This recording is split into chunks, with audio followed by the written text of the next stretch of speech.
विशाल सिंह जी। राधे राधे महाराज जी। गुरुदेव, एक बार आपने सत्संग में समर्थ गुरु रामदास जी का चरित्र सुनाते समय कहा था कि गुरु कृपा से ही अहंकार का नाश होता है। महाराज जी, वो गुरु कृपा हम सहज रूप से कैसे प्राप्त कर सकते हैं? कृपया मार्गदर्शन करें।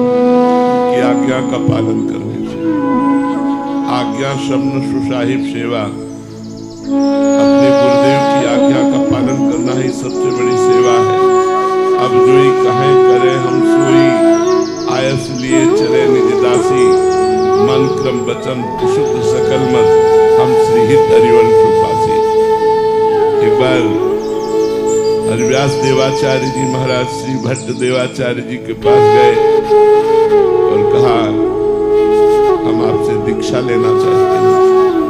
उनका हमारी गोदी पे कुछ दिखाई दे रहा है? नहीं। जाओ गिरिराज जी की 12 वर्ष तक परिक्रमा करो राधा राधा रटते हुए, फिर हमारे पास आओ।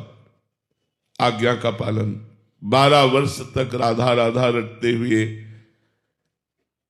समय व्यतीत करके जब आए तो कहा, आप कुछ गोद में दिखाई दे रहा है? बोले नहीं। बोले फिर 12 वर्ष जाओ, राधा राधा रटो। 24 वर्ष राधा राधा रटते हुए गिरिराज जी की रोज परिक्रमा लगाते हुए अपने गुरु आज्ञा का पालन किया। जब आए 24 वर्ष बाद तो बोले, गुरुदेव आपकी गोद में श्यामा श्याम विराजमान है, ये दिखाई दे रहे। बोले हाँ, अब आओ दीक्षा देते हैं। पहले सिद्ध कर दिया, फिर दीक्षा दी। गुरु की आज्ञा ही सबसे बड़ी सेवा है। गुरु की आज्ञा ही अहंकार का नाश है। बोले 12 वर्ष परिक्रमा करके राधा राधा रटते हुए समय व्यतीत किया। बोले फिर जाओ 12 वर्ष।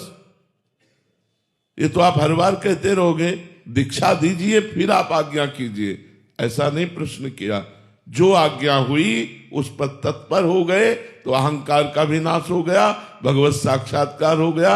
और इतने बड़े महापुरुष हुए कि महावाणी नामक रस ग्रंथ की रचना हरिव्यास देवाचार्य जी ने की गुरु प्रताप से।